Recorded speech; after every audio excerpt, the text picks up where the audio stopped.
1839, Savannah's Reynolds Square. Carriages clatter, ladies stroll. A small, unassuming marriage notice is tacked to a public board, almost lost amidst grander proclamations. A group of well-dressed women stops, their whispers rising as one points, her fan fluttering to hide a gasp. The air thickens with palpable tension, the unspoken scandal of the marriage notice hanging heavy in the vibrant square. In the opulent drawing room of Thornton Manor, Elizabeth Montgomery Thornton, composed and elegant, gazes intently at the street below. Her steel-gray eyes, sharp and knowing, betray a subtle tension beneath her meticulously pinned auburn hair. Grace Bennett, a servant, enters with a tea tray, her presence a quiet disruption to the room's serene facade. Their eyes meet, a brief, silent acknowledgement of an unspoken storm brewing between them, a shared secret in the air. In Thornton Manor's library, the soft glow of an oil lamp bathes Elizabeth as she sits at a mahogany desk, a book open. James Bennett, lean and observant, meticulously arranges books on a tall shelf, his presence a quiet counterpoint. His steady dark eyes betray a quiet thirst for knowledge as he glances at the open page of Elizabeth's book. Elizabeth subtly slides the book closer to him, a silent invitation hanging in the air between them. He hesitates for a moment, a silent internal struggle playing across his features. Then, with a touch both gentle and reverent, James picks up the book, accepting her unspoken offering. In the opulent library of Thornton Manor, James's fingers trace ancient words in a leather-bound book, his brow furrowed in deep concentration. Across the polished desk, Elizabeth watches him, a faint, almost imperceptible smile playing on her lips. She leans forward, a playful glint in her eyes. "It's perilous, James, not peril. Us." James, without looking up, corrects himself, his voice a soft murmur. "Perilous." The abandoned rice mill, a skeleton of neglect, stands alone on the plantation's edge, embraced by thick, coiling vines. Beneath decaying floorboards, a section shifts, revealing a hidden entrance to the hidden world below. James emerges, clutching a leather satchel, his eyes darting across the desolate landscape with cautious precision. With fluid, practiced movements, he melts into the dense woods, becoming one with the shadows. He vanishes as if he were never there, leaving only the ghost of his presence in the silent ruins. In a private investigator's office, the air hangs thick with the scent of old paper and desperation. William Thornton, his face florid, hunches forward in a creaking chair. Agitated, he gestures wildly, his eyes darting between the stern-faced investigator and dusty bookshelves. Leaning closer, his voice hushed but venomous, he whispers of a sinister conspiracy. "I demand an investigation. Elizabeth and James, their impropriety." His voice drops to a chilling whisper. "It's more than that, I tell you. Much more." Sunlight streams through the tall kitchen window, illuminating dust motes dancing in the air of Thornton Manor. 1839. Copper pots gleam from hooks, and the scent of baked bread lingers as a private investigator assesses a nervous kitchen maid. The kitchen maid fidgets with her apron, her gaze darting as the investigator asks, "Tell me about James," she whispers. He kept to himself, mostly, always polite. "Miss Elizabeth, she was kind to everyone." The investigator enters the study, his gaze sweeping over the towering bookshelves and the ornate writing desk, a silent observer. He approaches the desk, his eyes narrowing as he spots a stack of leather-bound ledgers, hinting at hidden truths. With a deliberate movement, he pulls out the ledgers, their weight feeling heavy with untold secrets. His fingers carefully turn the brittle pages, revealing meticulous entries and forgotten details. His expression remains unreadable, a mask of professional detachment as he delves deeper into the manor's past. An old, leather-bound ledger lies open, its pages yellowed with age, a silent testament to forgotten secrets. A finger traces an enigmatic entry, "For J.B., a whisper of a name lost to time." Eyes scan the page, finding recurring entries for books, writing materials, and imported poetry volumes. A flicker of curiosity ignites in the gaze, a silent question forming about the mysterious J.B. The air in the study thickens with unspoken questions as the ledger hints at a hidden narrative. The private investigator approaches the ominous, abandoned rice mill, its weathered wood silhouetted against a bruised sky. He notes the loose floorboards on the porch, a silent, unsettling invitation to unseen dangers within. Just as he leans in to investigate, the sky darkens dramatically, a heavy, ominous blanket descending. The air thickens with an impending storm, the atmosphere growing heavy with unspoken threats. A low, guttural rumble of thunder echoes in the distance, a warning of the fury to come. The mill stands stark, a monument to decay, as the storm gathers its might around it. A relentless rainstorm engulfs the abandoned rice mill, transforming the ground into a churning sea of mud. The lower level of the mill rapidly succumbs to the rising waters, its secrets swallowed by the deluge. The investigator, soaked and defeated, abandons his futile search, his frustration palpable. A silent curse escapes his lips, lost to the thunderous downpour as he retreats from the flooded ruin. Months later, the once proud rice mill at Thornton Plantation is systematically dismantled, a symbol of prosperity collapsing. Workmen, with practiced precision, tear down the structure, boards splintering and metal groaning under their relentless assault. Dust plumes into the air, a choking cloud of oblivion, as debris scatters across the ground. The growing pile of rubble buries any trace of the hidden entrance, erasing secrets beneath its crushing weight. William Thornton watches, his face a grim mask of satisfaction, as the evidence is lost forever. In Thornton Manor's library, a single lamp casts a soft, flickering glow over Elizabeth and James, engrossed in a book. Their fingers lightly touch over the pages, a silent, intimate connection blooming in the quiet room. Suddenly, William Thornton bursts in, his abrupt arrival shattering the fragile peace of the library. His eyes narrow, not with romance, but with infuriating disdain as he takes in their equal, intimate scene. In the opulent library, William's face contorts into a silent snarl, a mask of pure, unadulterated fury. He recoils, a step backward, his rage a palpable, burning intensity that consumes his eyes. The intellectual intimacy of the room ignites a primal fury within him, transcending mere social bounds. With a sudden, violent turn, he spins on his heel, his movements sharp with indignation. He storms out, a whirlwind of suppressed emotion, leaving an unsettling void in his wake. The heavy oak door slams shut, with a resounding crack, echoing the violence of his abrupt departure. Under the cloak of night, William gallops through Savannah's streets, his horse's hooves a thunderous rhythm on the cobblestones. The only sound is the frantic clatter, echoing ominously in the still, dark air. His shadow, long and menacing, stretches behind him, a dark premonition of the turmoil he carries. With grim determination, William races toward the sheriff's office, a storm of trouble brewing in his wake. The sheriff's office is cast in deep shadows by a single lantern, the air biting with the chill of a January night. William, his face aflame with anger, confronts the sheriff, his gestures wild and impassioned. The portly sheriff rubs his tired eyes, his gaze unwavering as William rages before him. William's voice, thick with self-righteous fury, echoes through the small room as he exclaims, "I demand action." He declares loudly, Elizabeth and James are engaged in nothing short of improper conduct. Inside the hushed church, Elizabeth sits rigid in a wooden pew, her face a stoic mask amidst the solemnity. The preacher's face, etched with stern disapproval, looms over the congregation, his judgment palpable. Whispers ripple through the assembly like a spreading tide, yet Elizabeth's gaze remains fixed, unblinking. The preacher's voice rings out, "Elizabeth, due to conduct unbecoming of a lady of her station, we have no choice but to suspend you from the church." In a packed 1839 courtroom, a sea of faces turns, their gazes fixed intently on Elizabeth and James, the air thick with tension. A flustered lawyer fumbles through vague charges, his uncertainty mirroring the crowd's confusion.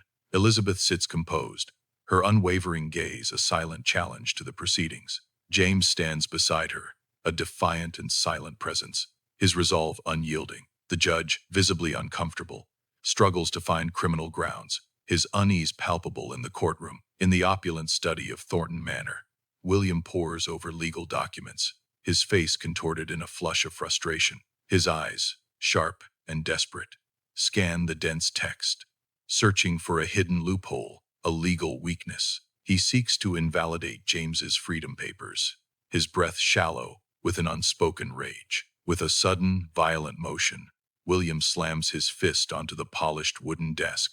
The sharp crack echoes in the silent room, a stark testament to his mounting fury. His face falls into a grim realization, the futility of his efforts dawning upon him like a cold, hard truth. In a hushed Philadelphia lawyer's office, 1835, Samuel Cooper, dignified, reviews documents, his brow furrowed in deep concentration. With precise movements, he inks a heavy stamp, then presses it firmly onto the page, sealing a fate with quiet power. His hand steady, he signs his name with a flourish, then carefully places the Freedom Papers into a thick federal file. A subtle, profound satisfaction plays across Samuel's face, a silent testament to a deed well done. A single candle flickers, casting dancing shadows across Elizabeth's opulent bedroom, cloaked in dim light. Elizabeth, elegant and determined, sits at a small table, her fingers moving with purpose. She meticulously sews sparkling,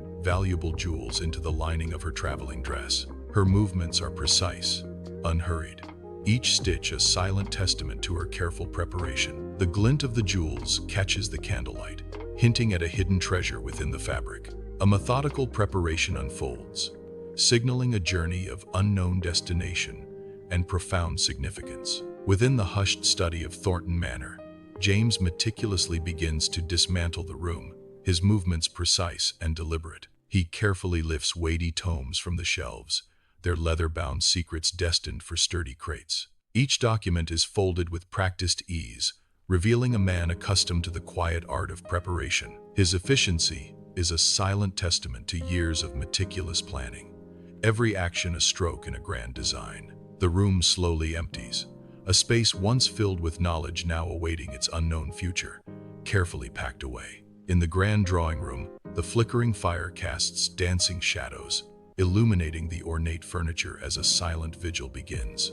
Grace and other trusted servants move with a quiet, practiced grace, their steps hushed in the solemn atmosphere. White sheets unfurl like ghostly shrouds, meticulously covering sofas, chairs, and tables, preparing the manor for a long slumber. Their dedication is almost reverent, a calm, unhurried ritual, as if bidding farewell to a cherished, fading dream. In a bustling Savannah bank, 1838, Elizabeth, in a simple dark dress, enters, an air of quiet purpose surrounding her. The scent of old paper and ink hangs heavy as she approaches the bank manager's desk, her posture unyielding. Her gaze, direct and unwavering, meets his, a silent challenge in her eyes. She speaks, her voice a low, firm murmur, audible only to him, betraying a sharp financial acumen. With quiet efficiency, she oversees the liquidation of several accounts, her resolve etched on her face.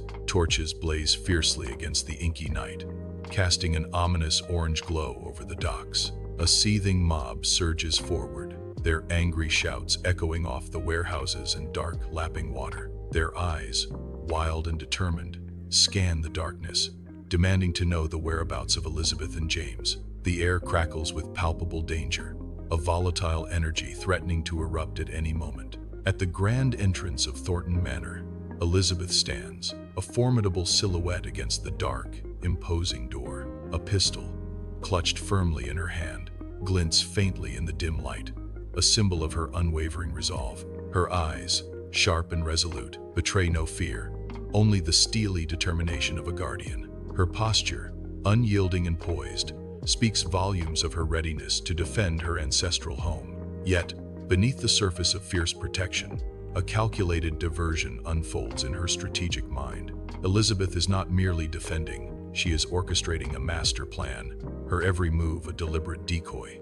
Under the inky cloak of night, a small group moves with silent purpose across the Savannah docks, shrouded in deep shadows. Elizabeth, James, and Grace, their faces hidden by hoods, become spectral figures in the gloom, their forms barely discernible. With practiced ease, they board the schooner, Mary Jane, each step a whisper against the weathered wood, their movements precise. The ship's captain, a burly figure with a face etched by sea and sun, watches their approach, his eyes sharp. He gives a curt, silent nod, a wordless acknowledgement of their true identities concealed beneath aliases. The air crackles with unspoken tension as their clandestine journey begins, leaving the dock's secrets behind. The schooner, Mary Jane, glides through tranquil waters. The soft morning breeze, a gentle push towards the unknown. The sun, a fiery orb, rises in a blaze of orange and pink, painting the sky with a promise of a new day. Elizabeth and James stand side by side at the railing,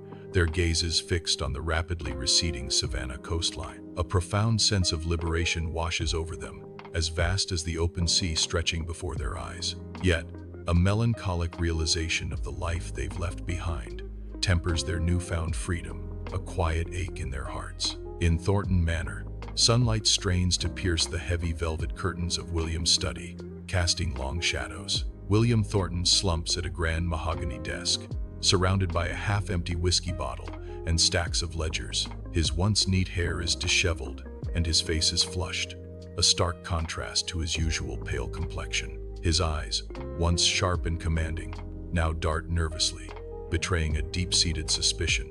He attempts to project authority, shoulders squared, but a palpable insecurity gnaws at him. A slight tremor in his hand as he reaches for the bottle reveals the internal struggle within William. In a Charleston gentleman's club, William, impeccably dressed, navigates a room thick with cigar smoke and hushed conversations. He endeavors to captivate a group of affluent investors, his words carefully chosen, his hopes high. The investors listen politely, their smiles tight, their eyes distant, revealing a chasm of disinterest. Fragments of their whispers, public humiliation, drift like poison through the air, reaching William's ears. William's jaw clenches, a storm brewing in his eyes as he grapples with the sting of wounded pride. The refusal lands, a crushing blow, leaving William to face the burning humiliation alone. The air in the Augusta Gambling Hall, 1842, is thick with cigar smoke and the ominous clatter of chips. William, his face etched with desperation, throws dice onto a green felt table with reckless abandon, his breath held. He watches the dice tumble, each rotation a tightening knot of suspense, his fate hanging in the balance. A guttural groan escapes William as the dice settle, sealing his doom, his face contorting in anger and despair. The once formidable pile of chips before William has dwindled to a pathetic few, a stark symbol of his ruin. His financial ruin looms, a dark shadow consuming him amidst the desperate glow of the gambling hall. Under the scorching sun, the once grand Thornton plantation now shows undeniable signs of neglect, a faded shadow of its former glory. Enslaved families, their faces etched with despair, are forcibly loaded onto rickety wagons, their cries echoing across the parched fields. William, his face a mask of hardened indifference, oversees the grim sale, his gaze distant and cold. The air is thick with anguish as families are torn apart, their silent pleas lost in the oppressive heat. The desperate act of selling human lives for reduced value reveals the true depth of William's financial ruin. In Thornton Manor, William lies sprawled across his desk, a half-empty bottle reflecting the dim light of his study. His face is pale, eyes wide and vacant, staring into an unseen abyss. A somber family physician examines William, his expression grim. The physician shakes his head slowly, a silent pronouncement of despair. A hastily scribbled note lies starkly on the desk, its words a chilling testament to his torment. Extreme agitation and persistent paranoia regarding northern conspiracies, the unseen voice reveals. The Thornton plantation, once grand, now lies in ruins, a desolate monument to a bygone era. Charred timbers pierce the sky like skeletal fingers, grim reminders of the inferno that consumed all.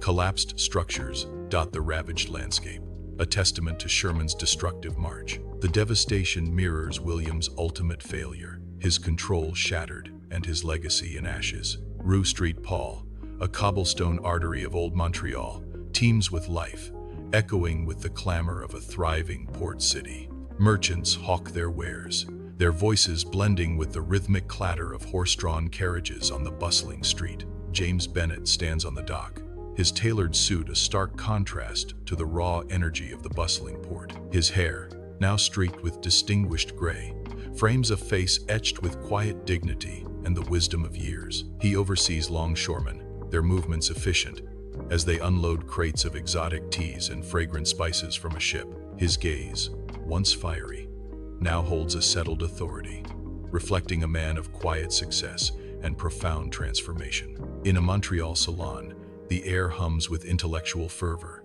rich with the scent of aged books and pipe smoke. Elizabeth, now Jane Bennett, glides among her guests, a luminous figure of wit and charm, captivating all. From a plush armchair, Grace Bennett observes, her keen intellect reflected in a soft, knowing smile. A young Grace Bennett, aged 6, plays with her doll in a quiet corner, innocent of the world's grand debates. In her modern office, Dr. Elena Hammond, a historian, meticulously sifts through a towering stack of ancient documents. Her fingers delicately trace over Montreal grave records, property transfers, and church confirmations, each touch revealing a secret. With unwavering focus, she highlights names and connections, a yellow marker dissecting the threads of a lost narrative. Her intense expression reveals the profound concentration of a scholar piecing together history's fragmented whispers. In a tidy office filled with books, Dr. Hammond listens intently as the descendant shares family lore.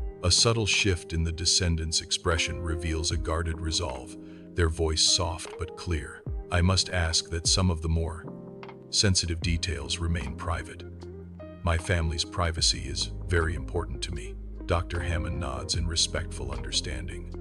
I completely understand.